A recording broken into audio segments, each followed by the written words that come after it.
समर्थ मंडळी, आपल्या पूर्ण कुळाचं रक्षण करणारी कुलदेवता किंवा कुलदेवी आपल्यावर प्रसन्न असणं गरजेचं आहे. कारण आपली जर कुलदेवता आपल्यावर प्रसन्न असेल तर आपल्या सर्व गोष्टी आपल्या मनासारख्या घडत असतात. मग आपली कुलदेवता आपल्यावर नाराज आहे किंवा आनंदी आहे हे कसं ओळखायचं, तर आज मी तुम्हाला ह्या व्हिडिओमध्ये सांगणार आहे. ते कसं, चला तर आपल्याला सोमवारी रात्री एक पान घ्यायचं आहे. रात्री म्हणजे तुम्ही 7 नंतर केव्हाही घेऊ शकतात. त्यावर आपल्याला हळदीची पेस्ट लावायची आहे आणि पान आपल्याला स्वतःवर फिरवायचं आहे आणि त्यानंतर घराच्या दाराच्या चौकटीवर म्हणजे उंबरठ्यावर आपल्याला ते उलटे करून ठेवायचे आहे आणि त्यावर आपल्याला एक भांडं आहे ते त्यावर झाकून ठेवायचं आहे आणि आपल्याला सकाळी उठून ते बघायचं आहे.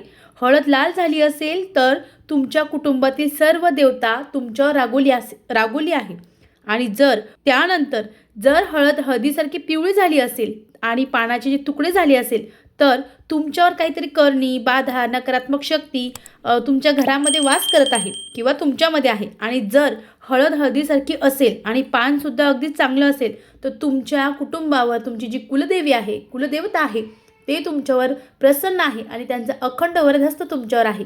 असं असेल तर तुम्ही हे जे उपाय आहे ते करून बघा आणि व्हिडिओ कसा वाटला कमेंट्स करा. श्री स्वामी समर्थ. धन्यवाद.